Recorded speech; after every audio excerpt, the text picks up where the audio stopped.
Hello students, आज हम लोग sexual reproduction in flowering plants का first topic pre fertilisation events complete करने वाले हैं। उसमें 3 सब टॉपिक्स है। फर्स्ट टॉपिक है स्टेमन, सेकंड है माइक्रोस्पोरेंजियम और थर्ड है पॉलन ग्रेन्स।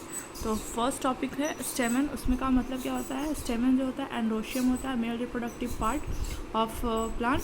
इसको माइक्रोस्पोरोफिल्स भी बोलते हैं। ठीक है, अब स्टेमन के स्ट्रक्चर पे आते हैं। तो स्ट्रक्चर ऑफ स्टेमन 3 पार्ट्स में डिवाइडेड होते हैं। फर्स्ट है एंथर, सेकंड है फिलामेंट और थर्ड है कनेक्टिव। तो एंथर जो होता है वो फिलामेंट के टिप पे जो एक्सटेंडेड हेड होता है उसको एंथर बोलते हैं। फिलामेंट जो होता है, सिलेंडर स्टॉक जो होता है उसे फिलामेंट बोलते हैं, और 2 लोब्स को जो कनेक्ट करते हैं ना उसे कनेक्टिव बोलते हैं। ठीक है, इसे हम लोग फिगर से समझते हैं। ये आपका स्टेमन, ये स्टेमन हो गया। इसमें ये पोर्शन जो है इसे एंथर बोलते हैं। ये सिलेंड्रिकल स्टॉक जो है और ये फिलामेंट, और इसका जो बेसल पार्ट होता है ना वो अटैच होता है थैलमस या पेटल्स फ्लावर के। ओके, तो इसका जब एंथर का हम लोग ट्रांसवर्स सेक्शन करते हैं तो हमें कुछ ऐसा डायग्राम देखने को मिलता है एंथर का। ठीक है, तो इसका ये एक पोर्शन हो गया, ये लोब, ये फर्स्ट लोब और ये सेकेंड लोब। तो ये 2 लोब से इसलिए इसको बायलोब बोलते हैं, और ये दोनों लोब जो है वो कनेक्टेड होता है इसलिए कनेक्टिव से, इसलिए इसको कनेक्टिव बोल रहे हैं। और हर एक लोब में, ईच लोब में 2 थीकास प्रेजेंट होते हैं, इसलिए इसको डाइथीकस बोलते हैं। ठीक है, और ये थीका में पॉलन सैक होते हैं। ठीक है, ये हमें एंथर का डायग्राम हो गया। हमारा सेकंड टॉपिक क्या है? माइक्रोस्पोरेंजियम। माइक्रोस्पोरेंजियम जो होता है वो एंथर होता है या पॉलन सैक होता है। बाइलोब्ड होता है, ये हमें अभी हमने देखा ही था। डाइथिकस होता है, each lobe containing 2 theca. Tetragonal इन स्ट्रक्चर होता है, ये 1 2 3 4 से इसको टेट्रागोनल बोल रहा है। And contain 4 microsporangia, 2 in each lobe. ठीक है, अब इसका स्ट्रक्चर हम लोग देख रहे हैं कि जब हम लोग वो एंथर लोब को, ये क्या है? TS of young anther lobe. ठीक है, तो ट्रांसवर्स सेक्शन में इसका जब हमने एंथर को देखा तो हमें ऐसा कुछ देखने को मिलता है। इसमें जो सबसे आउटर लेयर होता है उसे एपिडर्मिस बोलते हैं, सेकेंड लेयर को एंडोथेसियम, थर्ड लेयर को middle layer and fourth layer को टैप्टम। और जब ये एंथर मैच्योर हो जाता है तो एक होमोजीनस सेल्स बनाता है जिसको स्पोरोजिनस टिश्यू बोलते हैं। और जब स्पोरोजिनस टिश्यू डिवाइड करता है, मियोसिस जाता है तो उसे पॉलन ग्रेन का फॉर्मेशन करता है, यानी माइक्रोस्पोर टेट्राड फॉर्म करता है। ठीक है, तो इसके हम लोग ये जो लेयर्स है इनके फंक्शंस क्या है वो देख लेते हैं। तो ये रहा स्ट्रक्चर और ये है फंक्शंस। ठीक है, तो एपिडर्मिस का काम क्या होता है? प्रोटेक्शन का। एंडोथेसियम का काम क्या होता है? डायहेसेंस ऑफ एंथर। ठीक है, मिडिल लेयर का काम होता है, उसका भी प्रोटेक्शन का ही काम होता है। टैप्टम नरिशमेंट प्रोवाइड करता है डेवलपिंग पॉलन ग्रेन्स का। स्टोमियम क्या होता है? ओपनिंग पोर होता है जिससे पॉलन ग्रेन डिस्चार्ज होता है पॉलन सैक से। ठीक है, when anther matures, a group of compactly arranged homogenous cells occupy centre of each microsporangium. ठीक है, उसके बाद क्या है? These homogenous cells are called sporogenous tissue. ठीक है, अब ये स्पोरोजिनस टिश्यू क्या मियोसिस में जाएगा तो माइक्रोस्पोर टेट्राड का फॉर्मेशन करेगा। इसी को माइक्रोस्पोरोजेनेसिस बोलते हैं, जो कि हमारा सेकंड टॉपिक है। ठीक है, ये क्या है? The process of formation of microspore from a pollen mother cell through meiosis is called microsporogenesis. ठीक है, तो इसमें क्या है? ये स्पोरोजिनस टिश्यू हो गया, ये एक्ट कर रहा है पॉलन मदर सेल की तरह। ठीक है, ये मियोसिस में जाएगा, पॉलन ग्रेन का फॉर्मेशन करेगा। ठीक है, अब इसमें एग्जाम में बहुत बार जो होता है इनका प्लॉइड ही पूछ देता है कि ये डिप्लॉयड है या हैप्लॉयड है, कौन सा हैप्लॉयड है कौन सा डिप्लॉयड है, डिफरेंट नेम से स्विच करके।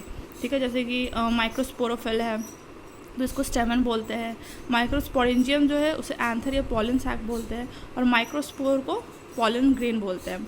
तो इनका प्लॉइड क्या है? डिप्लॉयड है ये दोनों, और माइक्रोस्पोर हैप्लॉयड है। ठीक है, तो अगर नहीं भी याद होता तो ऐसे याद कर सकते कि माइक्रोस्पोर हमेशा हैप्लॉइड होता है क्योंकि ये मेल गैमेट बनाता है, और ये दोनों जो बाकी सारे जो रहते हैं वो डिप्लॉयड रहते हैं।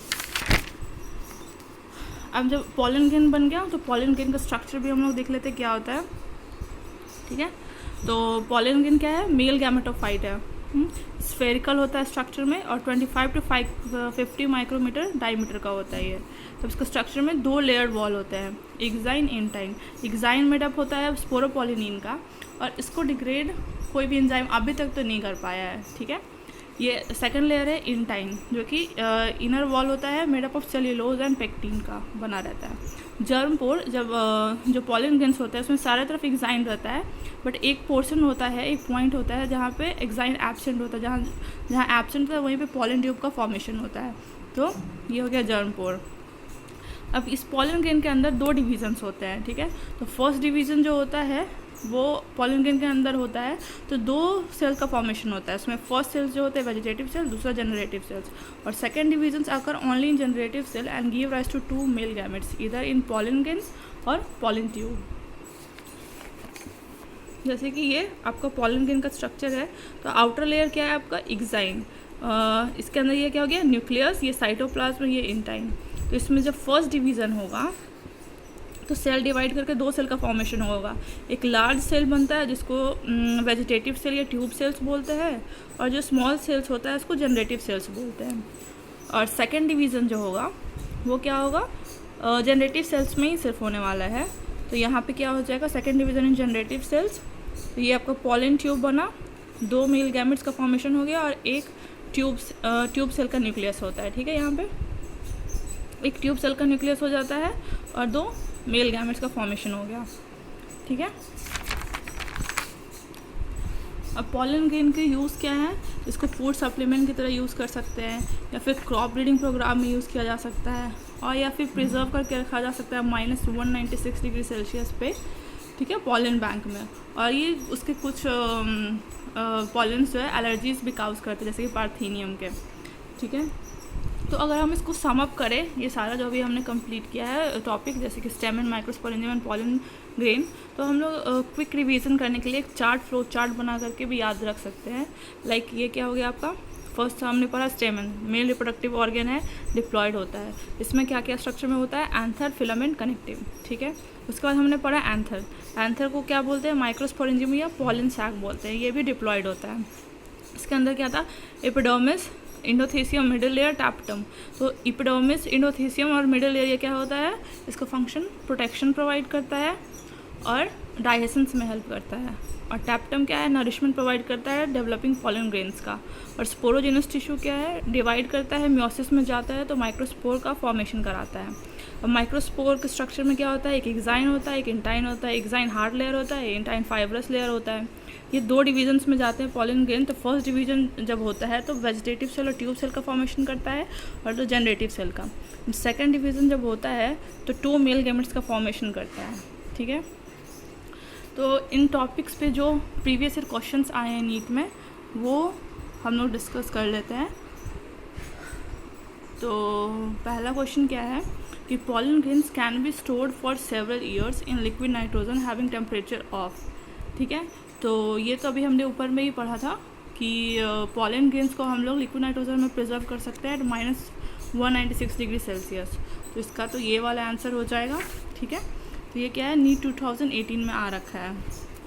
सेकंड क्वेश्चन है, which of the following has proved helpful in preserving pollen as fossils, ठीक है। तो ऑयल कंटेंट तो ज़्यादा दिन तक नहीं रह सकता है। सेल्यूलोजिक, इंटाइन, तो आउटर लेयर ही अगर इसे प्रोटेक्ट नहीं करेगा तो इंटाइन तो ऑब्वियस है कि ख़राब हो जाएगा। पॉलन किट का तो कोई रोल ही नहीं है इसमें। स्पोरोपोलिनिन, ये आंसर सही होगा, ठीक है, क्योंकि ये बहुत दिन तक, इसको कोई एंजाइम डिग्रेड नहीं कर सकता और बहुत दिन तक इन्वायरमेंट में परसिस्ट करता है ये, ठीक है। थर्ड क्वेश्चन है, which one of the following statement is not true, ठीक है। बहुत लोग क्या करते हैं कि उन्हें आंसर ये डायरेक्ट ये पढ़ना शुरू कर देते हैं ऑप्शंस, क्योंकि ये चीज़ वो नहीं देखते कि यहाँ नॉट लिखा है, ट्रू लिखा हुआ है। बहुत टाइम क्या होता है कि करेक्ट लिखा रहता है, इनकरेक्ट लिखा रहता है, तो ये कन्फ्यूज़न क्रिएट करता है। तो पहले क्या है कि अपर लाइन को ढंग से पढ़ना है, फिर क्वेश्चन को अटैम्प्ट करना है। तो फर्स्ट ऑप्शन क्या है, exine of pollen grain is made up of sporopollenin, ये भी हमने पढ़ा, ये तो सही है। Pollen grains of many species cause severe allergies, हाँ एलर्जीज काउज करते हैं। Stored pollen in liquid nitrogen can be used in crop breeding program, हाँ क्रॉप ब्रीडिंग प्रोग्राम में स्टोर्ड पॉलन को ही यूज़ किया जाता है। Tapetum helps in the digestions of anther, no, tapetum जो होता है नरिशमेंट प्रोवाइड करता है डेवलपिंग पॉलन ग्रेन्स को, तो ये ऑप्शन सही हो जाएगा, ठीक है। अब male gametophyte in angiosperm produces 2 sperm and vegetative cell, यही आंसर सही होगा, क्योंकि अभी हमने यहाँ पे देखा ना कि एक फर्स्ट डिवीज़न होता है तो वेजिटेटिव सेल्स बनाते हैं और जनरेटिव सेल्स बनाते हैं, और जनरेटिव सेल्स सेकंड डिवीज़न में जाते हैं तो 2 मेल गैमेट का फॉर्मेशन करते हैं। तो एक वेजिटेटिव सेल्स बनता है एंड में, और सेकंड 2 मेल गैमेट्स का फॉर्मेशन होता है। ठीक है, तो इसका ये हो जाएगा answer 2 sperm and vegetative cells. बाकी ये single sperm and vegetative cells no, single sperm and 2 vegetative cells no, 3 sperms no. Okay, fifth question, pollen tablets available in market for in vitro fertilization. नहीं, pollen tablets का in vitro fertilisation में कोई use नहीं है। Breeding program में नहीं, वो तो पॉलन को प्रिजर्व करते हैं तो फिर उसका यूज़ होता है ब्रीडिंग प्रोग्राम में। सप्लीमेंट्री फूड ये यूज़ किया जाता है, ठीक है, सप्लीमेंटिंग फूड में यूज़ किया जाता है। इन सिटू कंजर्वेशन में नहीं, तो इसका सही आंसर होगा सप्लीमेंटिंग फूड।